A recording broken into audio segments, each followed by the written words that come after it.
오늘 요엘서 말씀을 통해서 요엘서에서 말하고 있는 재림의 때, 곧 주님의 날을 의미하는데요. 조금 더 구체적으로 재림의 때와 그 현상들에 대해서 요엘서가 말하는 바가 무엇인지를 우리가 좀 살펴보면서 요엘서를 저희들이 마무리하고자 합니다. 그래서 이제 이 다음 시간은 이제 아모스서를 순서상 가야 되는데 제가 한 2주 정도 우리 어떤 영적인 그런 상태에 대해서 점검하는 그런 말씀 2주 정도 전하고 그 다음에 아모스 말씀을 함께 나누도록 하겠습니다.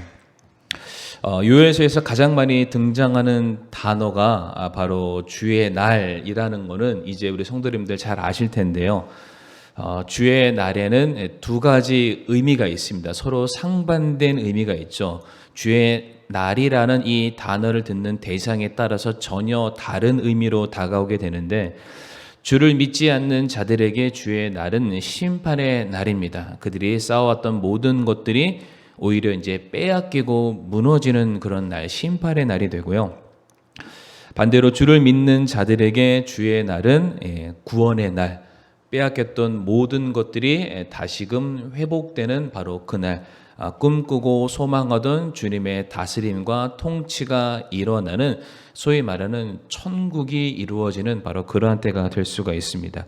자, 그런데 우리가 요엘 말씀을 쭉 보다 보면 주의 날이 이미 이루어진 게 있고요, 아직 이루어지지 않는 주의 날이 있음을 우리가 살펴볼 수가 있습니다. 이제 쉽게 표현하면은 요엘서 1장과 2장은 이미 일어난 주의 날을 말을 하고 있고요. 요엘서 2장 말미부터 3장 전체는 앞으로 일어나게 될 주의 날에 대한 소개를 우리에게 주고 있습니다. 먼저 요엘서 1장과 2장에 등장했었던 주의 날이라 하면 무엇을 말하냐면, 이스라엘 백성들이 범죄함으로 말미암아 하나님께서 주변 나라들을 이스라엘을 책망하고 교훈하고 돌아오게 하게끔 막대기로 사용하셨던 바로 그 심판, 바로 그날을 주의 날로 의미를 하고 있습니다. 그래서 하나님께서 이스라엘을 심판하시기 위해서 이제 몇몇 나라들을 들어 세우셨는데, 그것을 요엘서에서는 그것을 메뚜기라고 표현했다는 것을 우리 성도님들 아마 기억하실 겁니다. 메뚜기가 진짜 우리가 보고 있는 그 논밭에 있는 그런 메뚜기를 말하는 것이 아니라 그 메뚜기가 곧 군대를 의미한다라고 말씀드렸던 거 기억하시죠? 그런데 우리가 나훔의 말씀, 나훔서가 있습니다. 성경에 그런 책이 있습니다. 나훔서라고. 근데 그 나훔서를 보게 되면은 이 메뚜기 떼가 정확하게 어떠한 나라인지를 지목해서 우리에게 설명을 해주고 있습니다. 나훔서 3장 17절과 18절 말씀 보게 되면, 관을 쓴 너희 사람들은 메뚜기들 같고, 그러니까 메뚜기를 말하는 것이 아니라 사람들의 그 수가 헤아릴 수 없을 정도로 많기 때문에 그들의 이동 속도가 너무나도 빠르기 때문에 이것을 메뚜기로 표현을 하고 있죠. 너희 대장들은 큰 메뚜기들 같도다. 추운 날에는 그것들이 울타리에 진을 치나 해가 뜨면 도망하므로 그것들이 있는 곳, 즉 그것들의 처소를 알 수 없느니라. 그러면서 18절에 오 아시리아 왕이여, 내 목자들은 잠자고 내 고귀한 자들은 티끌 속에 거하며 내 백성은 산들 위에 흩어지나 아무도 그들을 모으지 아니하는도다 라고 되어 있어요. 이 말씀 보게 되면은 아시리아 왕을, 그에 속한 모든 군대들을 메뚜기 떼로 지금 비유해서 설명을 하고 있습니다. 이따가도 설명드리겠지만은 아시리아는 이스라엘이 멸망하는 데 있어서 굉장히 큰 여러 가지 역할과 위치를 감당했다라는 것을 아실 텐데요. 다시 요엘서로 넘어와서 요엘서 2장 20절 말씀 보게 되면은 이스라엘을 공격한 나라에 대해서 이름은 언급하지는 않습니다만 그 나라가 있는 위치를 말씀을 하고 있는데요. 요엘서 2장 20절 말씀 보게 되면, 오히려 북쪽 군대를 너희로부터 멀리 떠나게 하여 메마르고 황폐한 땅으로 그들을 쫓아내리니 그의 얼굴은 동쪽 바다를 향하고 그의 뒷부분은 맨 끝 바다를 향하리라. 그의 고약한 냄새가 올라오며 그의 악취가 올라오리니 이는 그가 큰 일들을 행하였기 때문이니라 하시니라 라고 되어 있어요. 그러니까 기억을 더듬기 위해서 말씀드리게 되면은 이스라엘 백성들이 하나님께 범죄함으로 말미암아 하나님이 주변 나라들을 메뚜기들처럼 일으켜서 이스라엘을 공격하고 책망하고 심판하시는 때가 있었습니다. 바로 그때 이스라엘이 하나님께 자신들의 죄악을 깨닫고 전적으로 통해 자복하는 금식의 회개, 먹지 않는다라는 것은 내가 죽을 각오로 하나님 앞에 내 모든 것을 다 내려놓겠습니다라는 전적인 회개의 모습이 모든 이스라엘 백성들 가운데 일어나게 되자 하나님이 그 기도를 받으시고 이스라엘을 회복시켜 주는 것이죠. 그래서 말씀하시기를 너희를 혼내기 위해서 북쪽으로부터 내려왔던 그 군대들을 내가 물리쳐 주겠다라는 말씀이 요엘서 2장 20절 말씀이 되겠습니다. 우리가 지도 하나 보여주실 텐데요. 이 지도를 보시게 되면은 빨간색 표시가 지금 현재 이스라엘 예루살렘에 위치해 있는 장소가 되겠고요. 그 위에 보게 되면은 약간 그 하늘색으로 진한 파란색으로 퍼져 있는 그 지도 자체가 고대 아시리아 제국의 위치, 영토를 말합니다. 그들이 이스라엘 북쪽에 위치해서 이스라엘을 공격했다라는 것을 우리가 얼마든지 알 수가 있는데 실제로 이스라엘이 멸망하는 특별히 정확하게 말씀드리게 되면은 북이스라엘이 아시리아에 의해서 BC 720년경에 멸망을 당하게 됩니다. 아마 우리 성도님들 잘 아실 텐데요. 먼저 아시리아에 의해서 북이스라엘이 멸망을 당하고요. 그 다음에 바벨론에 의해서 남유다가 멸망을 당하게 됩니다. 아시리아의 경우에는 그 다음에 일어났던 그 신흥 강국이었던 바벨론에 의해서 멸망을 당하게 되고요. 그리고 그 바벨론은 그 다음에 일어나게 되는 신흥 강국이죠. 메데 페르시아에 의해서 멸망을 당하게 됩니다. 사진 하나 더 보여주시게 되면은 아시리아 제국이 사라지고 난 그 자리에 바벨론 제국이 그 자리를 차지하고 또 동일하게 이스라엘을 침략하고 정복하고 그들을 심판했던 그 내용들이 역사적인 흔적을 통해서 우리가 살펴볼 수가 있습니다. 그러니까 아시리아, 바벨론, 메데 바사 계속해서 일어나는 그런 나라들이 마치 메뚜기 떼가 밀려오는 것처럼 계속해서 이스라엘을 공격했다, 침략했다, 약탈했다, 정복해 왔음을 성경이 우리에게 말을 해주고 있고 역사적인 사실로 우리가 이것을 입증해낼 수가 있다는 것이죠. 이 모든 것이 이스라엘 백성들이 하나님을 경외하지 않고 하나님께 영광을 돌리기는커녕 개인의 부귀 영화를 위해서 우상 숭배를 일삼았기 때문에 하나님께서는 그러한 이방 나라를 들어서 이스라엘 전체를 심판하시는 그런 주의 날들이 이미 과거 역사 속에서 이미 자리를 잡고 있습니다. 그러나 분명한 것은 이스라엘 백성들이 회개함으로 말미암아 하나님께서 그 모든 것들을 회복시켜 주시게 되는데요. 그게 바로 요엘서 2장 27절에 나와 있습니다. 요엘서 2장 27절 말씀 보게 되면은 그런즉 내가 이스라엘의 한 가운데 있으며 내가 주 너희 하나님이고 다른 이가 없는 줄 너희가 알리라. 내 백성이 결코 부끄러움을 당하지 아니하리라 라고 되어 있습니다. 그러니까 이스라엘 백성들이 그동안은 예수님을 자신들의 그 마음의 자리, 주인의 자리에서 밀어내고 자기가 그 자리를 차지하는 주인 행세를 해왔었던 것이죠.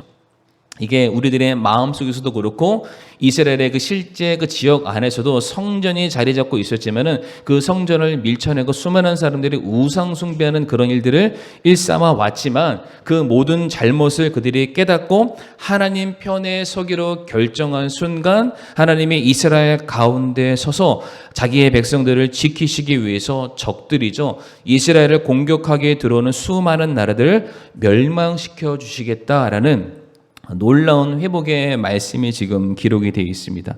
그래서 우리가 이미 알고 있는 것처럼 간단하게 설명드리게 되면 북이스라엘의 경우에는 아시리아에게 멸망을 당했고요. 남유다는 바벨론에 의해서 포로로 붙잡혔다가 나중에 메데 페르시아라는 나라에 두 나라가 완전히 다 합쳐져서 모든 북이스라엘과 남유대 백성들이 그 메데 페르시아의 포로로 귀속이 되는 그런 사건들이 일어나게 됩니다. 그런데 그 메데 페르시아의 왕이었었던 고레스라는 왕이 있었는데 우리 성도님들 기억나시나요? 에스라 1장 1절부터 4절까지 말씀 보게 되면 하나님께서 그 왕의 마음을 움직여 주십니다. 진짜 이 말씀 보게 되면은 밑도 끝도 없습니다. 갑자기 그 왕의 마음을 하나님께서 움직여 주시죠. 정확하게 말씀 보게 되면 그를 두렵게 만드시고 떨게 만드심으로 말미암아 하나님 앞에 그가 스스로 자복하여서 하나님의 백성들을 그들의 고토죠, 고향 땅으로 돌려보내고자 하는 결정을 고레스 왕이 내리게 됩니다. 그래서 이스라엘 백성들이 무혈입성이죠. 전쟁도 하지 않고 그 어떠한 무력을 행사하지도 않고 그들의 고향 땅으로 1차, 2차, 3차 포로 귀환이 이루어지게 됩니다.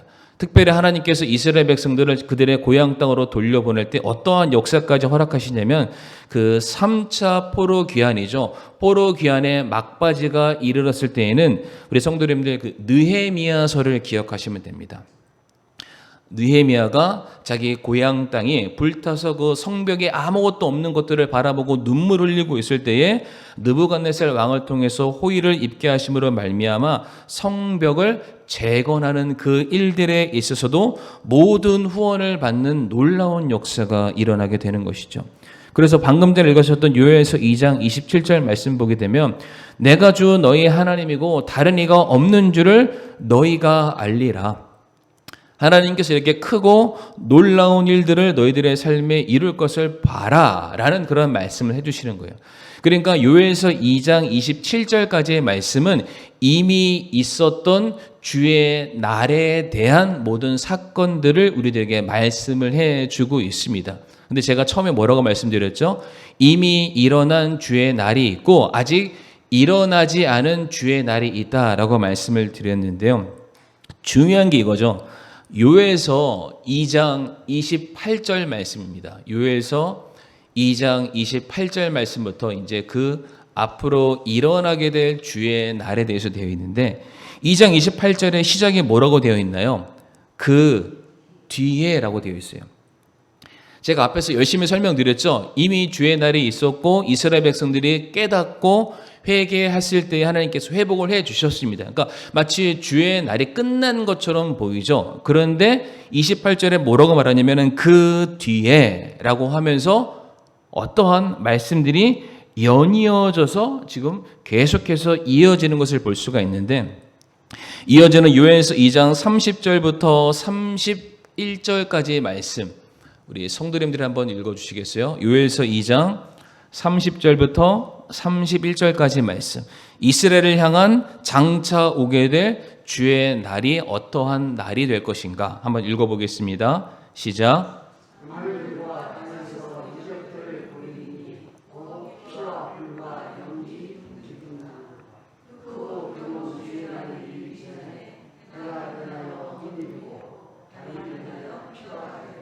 아멘. 이 31절 말씀 보게 되면은 크고 두려운 주의 날이 이르기 전에, 그러니까 아직 주의 날이 오지 않았음을 우리에게 말씀을 하고 있는데 그 주의 날이 이를 때에는 어떠한 일들이 일어나게 되나요? 여기 보게 되면은 큰 하늘과 땅에서 큰 이적들, 우리가 지금까지 보지 못했던 천재지변과도 같은 기상이변들이 일어나게 될 것을 말씀을 하고 계시고요. 곧 그것이 피와 불과 연기, 기둥과 같은 현상들로 우리 눈에 보여지게 될 것이다 라고 예언의 말씀을 우리에게 주고 계시고요. 또한 해가 변하여 어둠이 되고 달이 변하여 피가 된다라는 그런 말씀을 하고 계십니다. 분명 우리는 보지 못했기 때문에 이 부분에 대해서 이렇다, 이런 일들이 이것이다라고 설명할 수는 없습니다. 그러나 분명한 것은 제가 여기서 말씀드릴 수 있는 것은 앞으로 일어나게 될 주의 날의 이 모습들은 아직까지 이스라엘의 역사 가운데 한 번도 일어났던 적은 없는 사건들입니다. 그러니까 그 앞에 있는 것들은 역사적인 사건을 통해서 우리가 얼마든지 유추하고 그 증거들을 댈 수 있지만 지금 말씀하고 있는 요엘서 2장 28절 이후에 일어나게 될 주의 날들의 모습은 아직까지 이스라엘 역사상, 아니 모든 세계의 역사 가운데 이와 같은 일들이 일어나지 않았다. 그 말인즉슨 앞으로 장차 일어나게 될 일이다. 바로 주의 날이 오게 될 것이다 라는 것을 우리가 이 말씀을 통해서 알 수가 있는데, 성도님들, 하늘과 땅에 이적들이 일어나고 큰 이변이 발생하고 피와 불과 연기 기둥들이 세워지는 이와 같은 일들은 대체 언제 일어나게 되는 걸까요? 언제쯤? 퀴즈는 아니었습니다.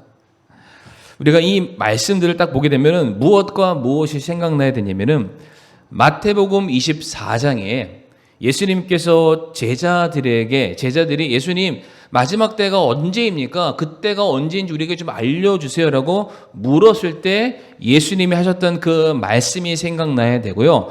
아울러서 마지막 때에 대한 그 예언의 말씀들이 완벽하게 나열되어 있는 요한계시록의 그 7년 대환란의 사건이 우리는 이 요엘서 말씀을 통해서 분명히 연상이 되어야 한다는 것이죠.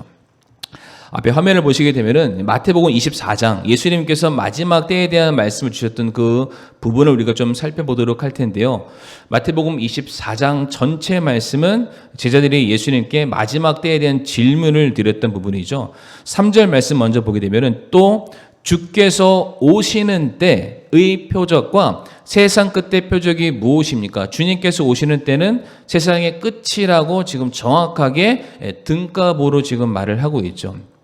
그러면 30절 말씀에 똑같이 빨간색으로 되어 있는 부분을 보게 되면은 주님께서 오시는 때는 어떠한 때입니까? 사람의 아들이 권능과 큰 영광을 가지고 하늘의 구름들 가운데서 오시는 것을 보리라. 주님께서 이 땅에 내려오시는 바로 그때가 세상의 끝이고 주님이 오시는 때라고 성경은 말씀하고 있고 이건 주님의 말씀이세요.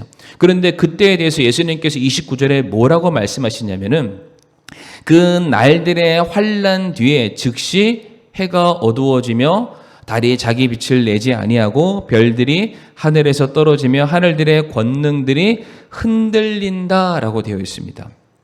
정확하게 요엘서 2장 30절과 31절에서 말하고 있는 그 현상과 동일한 것을 지금 우리에게 말씀해 주고 계시죠. 그러니까 아직 이때는 주님께서 아직 이 땅에 오시지 않았으니까 이날은 오지 않지만 주님께서 오실 때에는 이와 같은 모습이 될 것이다가 요엘서에도 나와 있고 마태복음에도 나와 있습니다. 그런데 똑같은 내용을 요한계시록에도 나와 있는데요. 요한계시록 6장 12절과 14절 말씀, 우리 성도님들 피곤하시겠지만 한번 이 말씀 읽어보시겠습니까? 시작.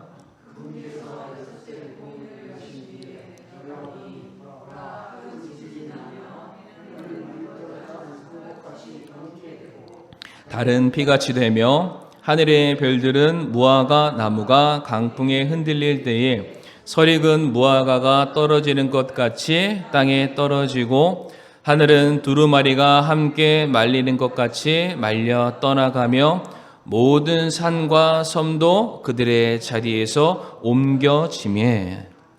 아멘. 이 12절 말씀 보게 되면은 여섯째 봉인이 여신 뒤에라고 되어 있죠. 7년 대환란 때에는 물론 이 시간에는 요한계시록 말씀이 아니고 설명을 다 드리지 않겠지만은 7년 대환란 기간 중에는 세 가지 큰 심판이 있죠. 7개 봉인, 7개 나팔, 7개 금병 심판이 있게 됩니다. 이 순서에 대해서 그 순서가 의미하고 있는 그 시간적인 배열에 대해서는 우리가 나중에 배울 수 있는 기회가 있었으면 좋겠는데 이 여섯 번째 봉인이 뗄 때는 시기상으로 7년 대환란의 막바지쯤을 의미하는 그런 시기가 되겠습니다. 그냥 그렇게 기억을 하시면 되겠어요. 근데 그 마지막 때 아직 주님께서 오시지 않죠. 7년 대환란이 끝났을 때 주님께서 하늘에서 구름 타고 내려오시게 될 텐데 바로 그것과 서로 마주치는 바로 그때쯤에 어떤 일이 일어나냐면 똑같이 말씀하시죠. 하늘이 어두워지고 달이 피같이 변하며 이 땅에는 천재지변의 현상들이 일어나게 될 것에 대해서 지금 동일하게 말씀을 하고 계십니다. 분명한 것은 아직 이날은 오지 않았지만은 장차 오게 될 그 마지막 때 주의 날에는 이와 같은 일들이 일어나게 될 것을 지금 동일하게 성경이 우리에게 말해주고 있다라는 것이죠. 그리고 이와 같은 주의 날 이 심판 가운데 구원받는 자, 이 환난과 모든 징계를 받는 사람들을 요엘서에서는 누구라고 말하고 있냐면요. 요엘서 2장 32절 말씀 보게 되면 앞에서 봤었죠. 30절과 31절에 놀라운 일들, 정말로 두려운 일들이 일어나게 될 것이다. 그 말의 끝남과 동시에 32절 말씀 보게 되면 누구든지 주의 이름을 부르는 자는 구출을 받으리니 주가 말한 대로 시온산과 예루살렘에 구출이 있으며 또 주가 부를 남은 자들에게도 구출이 있으리라 라고 분명하게 말씀을 하십니다. 지금 구원이 어디서 일어나냐면은 시온과 예루살렘이라는 정확한 지명을 언급하시면서 그곳에 있는 자들만이 구출을 받게 될 것이다 라고 말씀을 하세요.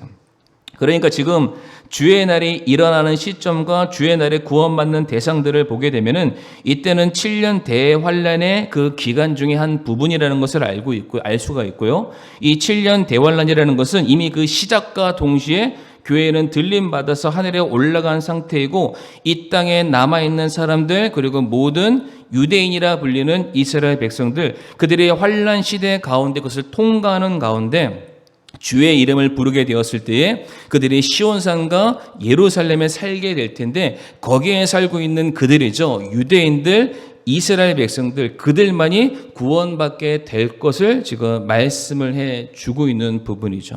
그러니까 앞으로 장차 일어나게 될 마지막 날들의 때를 지금 요엘서가 성경의 다른 부분과 동일하게 우리에게 지금 선포하고 있는 부분이기도 합니다. 조금 더 우리가 살펴볼 텐데요. 예수님께서 마지막 때에서 설명했었던 그 마태복음 24장의 말씀을 좀 더 살펴보겠습니다. 마태복음 24장 6절부터 9절까지 말씀이죠.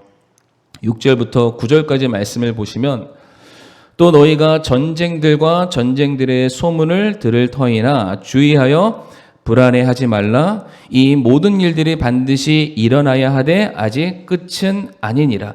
주님의 날, 그 세상의 끝날이 다가올 때가 되면은 전쟁이 계속해서 너희들 주변에서 발발하게 될 것이다. 그럼에도 불구하고 그때는 끝이 아니다. 다만 그 끝이 다가오고 있음을 너희들에게 알리는 하나의 경고의 소리가 될 것이다 라고 말씀하시죠. 민족이 민족을 왕국이 왕국을 대적하여 일어나고 곳곳에 기근과 역병과 지진이 있으리니 이 모든 것은 고통의 시작이니라. 아직 주의 날은 아니라는 거예요. 그러나 이것이 고통의 시작, 주의 날을 알리는 하나의 신호탄이다라고 말씀하세요. 그러면서 중요한 게 나오죠. 9절에 그때에 그들이 너희를 넘겨주며 고통받게 하고 너희를 죽이리니 너희가 내 이름으로 인해 모든 민족들에게 미움을 받으리라 라고 말씀을 하고 계세요. 여기서 성도님들 너희라는 것은 예수님께서 지금 이 말씀을 주시는 대상은 누구냐면 예수님의 제자들입니다. 유대인들을 말하는 거예요. 이스라엘을 말합니다. 그러니까 마지막 때가 다가오면 다가올수록 온 세상에 전쟁이 일어나게 될 텐데 그 전쟁의 대상이 누구냐면은 이스라엘이라는 거예요. 모든 민족이 너희를 괴롭게 할 것이고 너희를 공격할 것이고 너희를 통해서 전쟁을 벌이게 될 것이다 라는 그 부분을 지금 주님께서 말씀을 하고 계십니다. 우리가 이것을 꼭 성경에 나와 있는 내용들로만 살펴보지 않더라도 이미 지금 이스라엘과 하마스의 전쟁을 통해서 우리가 얼마든지 확인할 수 있는 부분이기도 합니다. 우리가 뉴스 기사 제가 몇 개를 가져오게 됐는데요. 아마 성도님들 벌써 지금 이스라엘과 하마스 사이의 전쟁이 2023년도 10월 달에 지금 발발했고 지금 몇 개월째 계속해서 진행이 되고 있습니다. 사진 스크랩을 좀 보여주시겠습니까?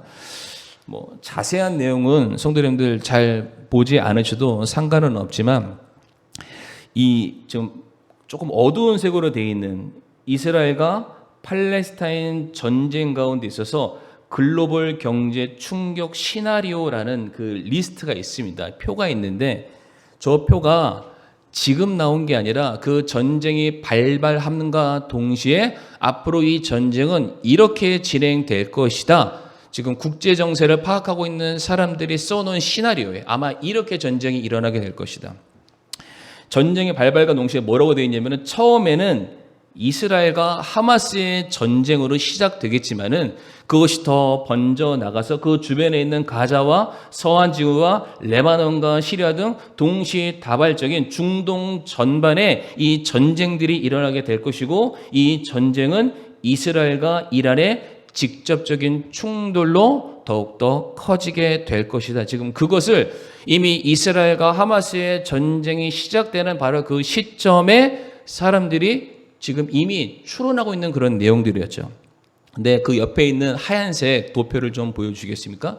지금 실제로 제가 다 설명드리지 못해요. 제가 뭐 국제 정세에 뛰어난 사람은 아니지만은 이 뼈를 보게 되면은 지금 단순히 이스라엘과 하마스의 전쟁이 아니라 이미 하마스는 거의 다 정복이 됐다고 합니다. 그럼에도 불구하고 이 전쟁이 끝나지 않는 것은 그 주변에 있는 무장 단체들이 이슬람과 이란의 어떤 후원을 받아서 계속되는 전쟁들이 벌어지고 있는데, 문제는 뭐냐면 이 전쟁이 단순히 자신들이 가지고 있는 어떠한 그 전쟁, 군사력의 어떤 우위를 점하는 이러한 싸움이 아니라 지금 종교 전쟁을 그들이 벌이고 있다라는 그러한 사실이죠.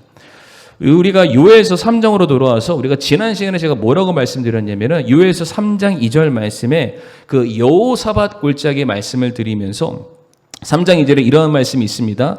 내가 또한 모든 민족들을 모아 여호사밧 골짜기로 데리고 내려가서 내 백성 곧 내 상속 백성 이스라엘을 위하여 거기서 그들과 변론하리라. 그들이 이스라엘 민족들 가운데로 흩어버리고 내 땅을 나누었으며, 이게 무슨 말입니까? 이스라엘 백성들이 공격하는 주변의 수많은 나라들을 이제 하나님께서 대신해서 이스라엘을 대신해서 내가 싸우겠다라고 말씀을 하시는 거예요. 내 백성이 더 이상 내게로 돌아왔으니까 내가 그들을 대신해서 내가 싸울 거다. 이제 그 나라들여 떠나라. 내 심판 가운데 너희들이 머물기를 원치 않는다면 떠나라. 그렇지 않으면 내가 여호사밧 골짜기에서 너희들을 완벽하게 진멸하겠다라고 말씀을 하시는 그 부분인데, 여기 보게 되면 모든 민족들이 이어지는 요엘서 3장 4절에 나옵니다. 3장 4절에 누구라고 말하고 있습니까? 참으로 그러하였도다 오 두로와 시돈. 성도님들, 두로와 시돈을 동그라미 치고 이것을 현지 레바논이라고 기억하시면 편합니다. 지금 레바논에는 어떠한 사람들이 있냐면은, 지금 팔레스타인은 무장단체가 하마스인데 레바논에는 무장단체가 헤즈볼라라는 그런 무장 세력들이 있습니다. 지금은 이스라엘과 하마스 전쟁은 이미 끝이 났고요. 이스라엘과 헤즈볼라의 전쟁이 지금 벌어지고 있는 그런 상황이죠. 이미 이와 같은 나라들이 과거서부터 이스라엘 백성들을 책망하고 때리는 막대기 같은 역할로 쓰임 받았다. 주님께서 그 나라들을 심판하신다라고 말씀을 하고 계시는데, 그 이어지는 3장 4절에 두로와 시돈 말고 또 누가 등장합니까? 팔레스타인이라는 나라가 등장하잖아요. 팔레스타인은 현재는 서한 지구와 가자 지구로 두 개로 나눠진 바로 그 지역이죠. 특별히 가자 지구는 우리가 지금 알고 있는 하마스라는 무장 세력 단체가 지금 통치하고 있는 그러한 지경이기도 합니다. 그러니까 지금 성경에 나와 있는 그러한 일들이 지금 이미 우리들의 눈앞에서 벌어지고 있다. 뭐 그렇다고 해서 제가 지금이 7년 대환란의 한복판이다라고 말씀을 드리는 건 아니에요. 이미 얼마든지 성경에 나와 있는 내용들이 뜬구름 잡는 그런 얘기가 아니라 우리가 살아가고 있는 이 세상 한복판에서 지금 이미 벌어지고 있는 사건이고, 이 일들에 더 큰 불씨만 지펴지게 된다면은 성경이 이 예언들이죠. 주의 날, 심판의 날, 이 마지막 때가 오늘 당장 우리들의 삶에 임한다고 해도 전혀 이상할 것이 없다라는 것을 말씀을 드리는 겁니다. 그러면서 요엘서 3장 18절과 21절 말씀 보게 되면은 이 주의 날에 어떠한 일들이 또한 일어나게 되는지를 우리에게 말씀하고 계시는데요. 요엘서 3장 18절 말씀 보게 되면은 그날은 언제입니까? 주님이 오시는 날, 주의 날을 말하죠.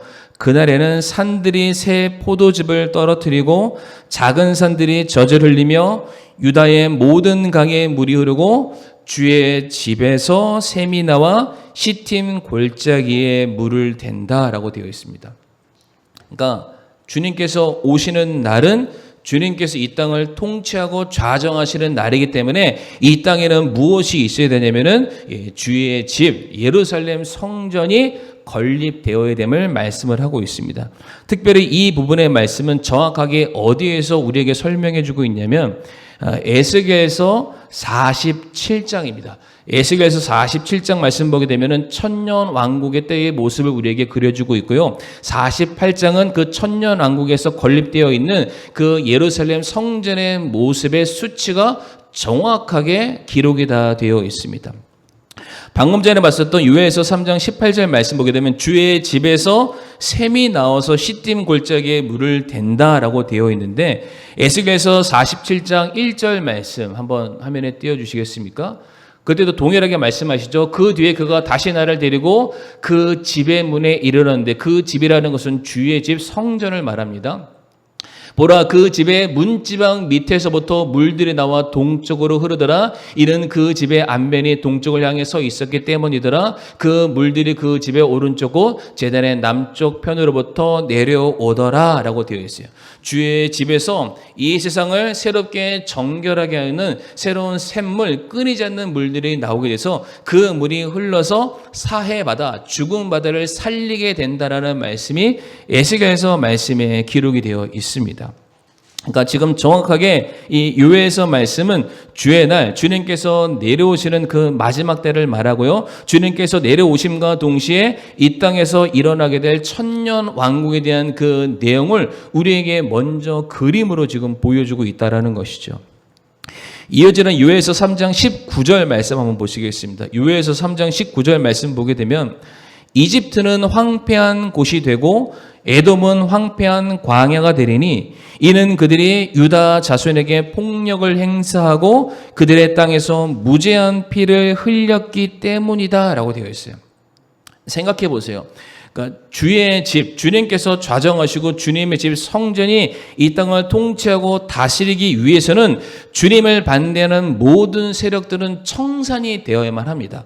그러니까 이스라엘을 중심으로 그 주변에 있는 모든 민족들을 주님께서 심판하실 수밖에 없는데, 이미 그 앞에서는 두로와 시돈과 팔레스타인을 무찔렀다라고 말씀하고 계시고, 이 3장 19절에서는 이집트와 에돔을 주님께서 물리치시겠다라고 되어 있어요.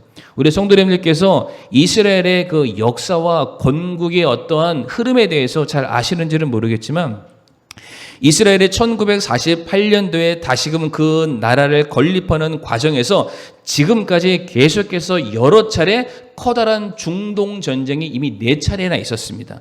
그런데 그 4차례의 중동 전쟁에 있어서 항상 이스라엘과 적대적인 관계와 큰 싸움을 벌였던 나라가 누구냐면은 이집트입니다. 이집트. 근데 그 이집트에 대해서도 주님께서 말씀하시죠. 그 이집트는 황폐한 곳이 될 것이다 라고 말씀하시고, 그 다음에 나와 있는 에돔은 어떠한 곳을 말하냐면은 요르단을 말합니다. 요르단. 지금 제가 관련 뉴스가 영어로 되어 있어서 제가 따로 갖고는 않았는데, 하마스가 이스라엘을 공격하게 되었을 때 요르단 거리에는 수많은 사람들이 나와서 하마스의 지도력을 지지했다고 합니다. 잘 됐다.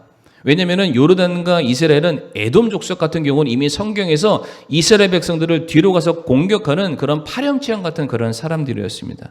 그러니까 이미 그와 같은 나라들에 대해서도 주님께서 말씀하시는 것이죠. 주의 나라가 이 땅에 서기 위해서는 주를 반대하는 모든 세력들은 반드시 다 청산되어야만 한다. 그것을 너희들이 하는 것이 아니라 주님께서 이루실 것이다. 왜? 주의 나라가 이 땅에 좌정해야 되기 때문에 그 말씀을 지금 하고 계시죠. 그래서 우리가 찾아보지는 않지만 이사야 14장부터 23장까지 성도님들 말씀을 보시게 되면 바빌론과 블레셋과 모압과 시리아와 에디오피아와 이집트와 두로, 이와 같은 나라들의 멸망이 기록되어 있습니다. 그러니까 제가 지금 언급한 나라들은요, 성도님들 그냥 이스라엘 지도를 딱 펴시고 그 주변 나라들을 살펴보면 지금 제가 말한 다 그 나라들이에요. 근데 그 나라들이 종교적으로도 기독교와 정반대인 이슬람 세력이기도 합니다. 나중에 혹시 제가 말했던 게 잘 기억 안 나시면 한 번 더 우리 설교를 한 번 더 보시면 좋겠습니다.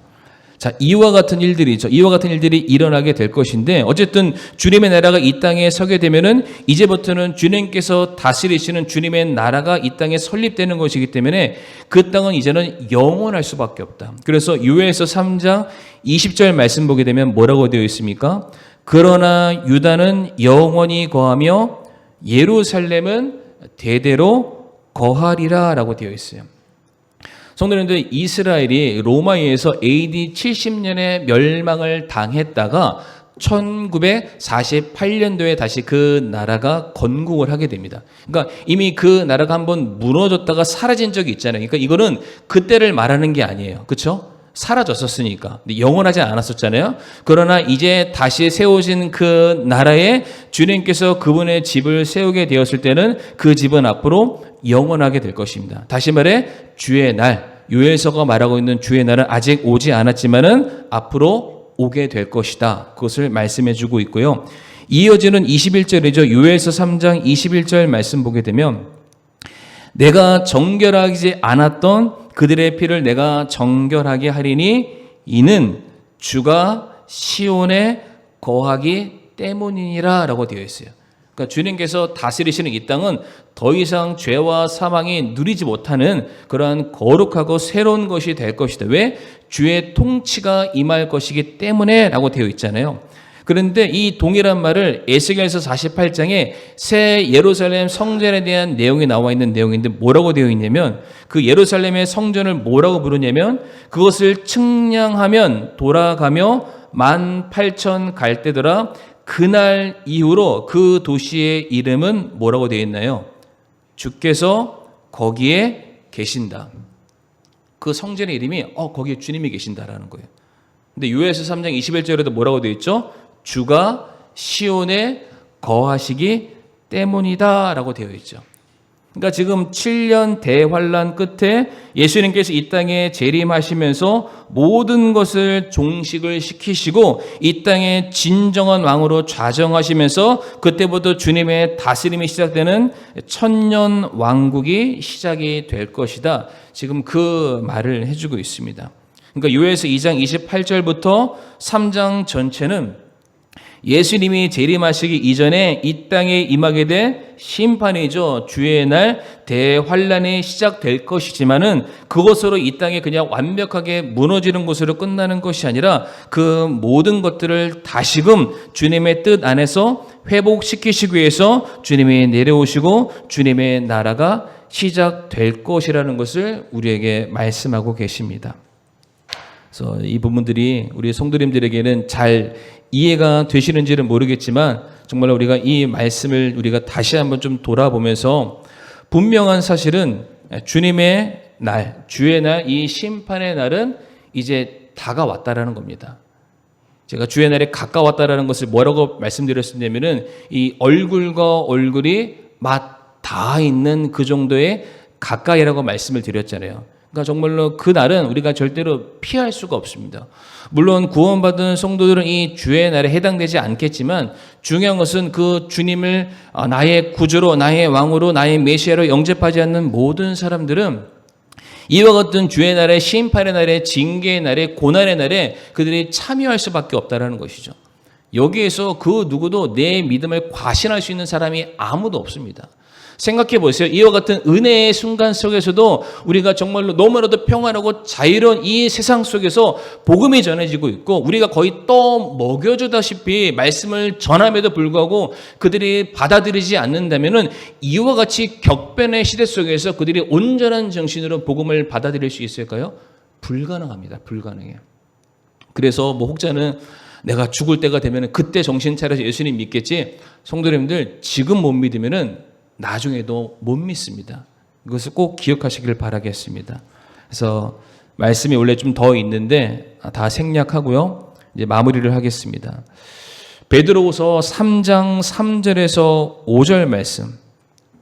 베드로후서 3장 3절에서 5절 말씀인데요. 세상 사람들은 이렇게 반응한다라는 거예요. 세상 사람들은. 먼저 이것을 알라. 곧 마지막 날들에 비웃는 자들이 와서 자기들의 정욕에 따라 걸으며 이르되 그분께서 오신다는 약속이 어디 있느냐? 조상들이 잠든 이래로 모든 것이 창조의 시작 이후부터 있었던 것 같이 그대로 계속되느니라 하니라. 그들의 이 사실 즉 하나님의 말씀으로 말미암아 하늘들이 예적부터 있었고 또 땅이 물에서 나와 물 가운데 서 있는 것을 일부러 알려하지 아니하느니라 라고 되어 있습니다. 그러니까 이미 수많은 말씀들을 통해서 그들에게 계속해서 경고의 말씀이 주어졌죠. 그런데 그들이 말하는 거예요. 봐라. 주의 날이 온다고 했는데 대체 그날이 언제 오냐? 주님께서 오신다며 언제 오시는 거야? 지금 이미 너희들이 말하는 그 예수님 2000년 전에 오셨는데 지금까지 안 오시는 거 보니까 이거는 안 오는 거나 마찬가지야. 그러니까 더 이상 너희들 성경책 들여다보지 말고 말씀대로 살지 말고 그냥 너희들이 원하는 삶을 그냥 살아. 그렇게 살아도 괜찮아. 그냥 한 번 사는 인생 즐기다가 말아. 지금 그 말을 하고 있다라는 것이죠. 그러나 그렇지 않습니다. 그 주의 날은 정말로 임박했습니다. 이제 곧 우리 앞에 다가오게 될 것이죠. 성경 말씀 보게 되면은 예수님의 초림에 대한 내용만 300가지 예언이 있었는데 그 모든 예언의 말씀이 성취되었습니다. 근데 더 중요한 것은 성경에 재림에 관련된 말씀은 초림에 관련된 말씀보다 무려 8배나 더 많습니다. 왜 많을까요? 그만큼 소개할 게 너무 많은 거예요. 그 일들이 너무나도 구체적이고 너무나도 실질적인 것이기 때문에 그 날을 준비하는 우리들에게 깨어 있으라고 각성하라고 그 너무나도 세세한 말씀들을 우리에게 주고 계신다라는 거죠. 한낱 못해서 우리가 요엘서 말씀이라는 게 있었을까 알지 못했는데 그 말씀 찾아보니까 이 안에서도 융숭한 주님의 날과 심판의 때와 주님의 다스림과 통치의 때를 우리가 살펴볼 수 있잖아요. 우리가 말씀만 찾아봐도 주님의 오심이 언제인지를 그 날은 알 수 없지만 그 날이 가까이 다가왔음에 대해서는 누구도 부인하지 못할 겁니다. 우리가 안 보니까 깨닫지 못하는 거예요. 이 말씀을 내 것으로 인정하지 않으니까 우리가 주님이 언제 오시지? 막연한 삶을 살아가는 것이지 우리가 말씀 가운데 온전하게 뿌리를 내리고 살아간다면 우리는 정말로 깨어있는 삶을 살아갈 수밖에 없다라는 것이죠.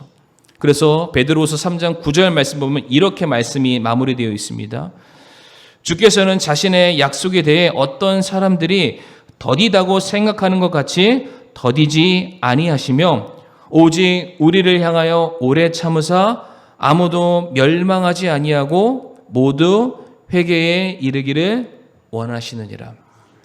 이 시간 저희들이 한 3가지 정도를 놓고 기도하기를 원하는데요. 첫 번째는 우리에게 이 시대를 분별할 수 있는 지혜를 달라고 우리가 좀 그렇게 기도했으면 좋겠습니다.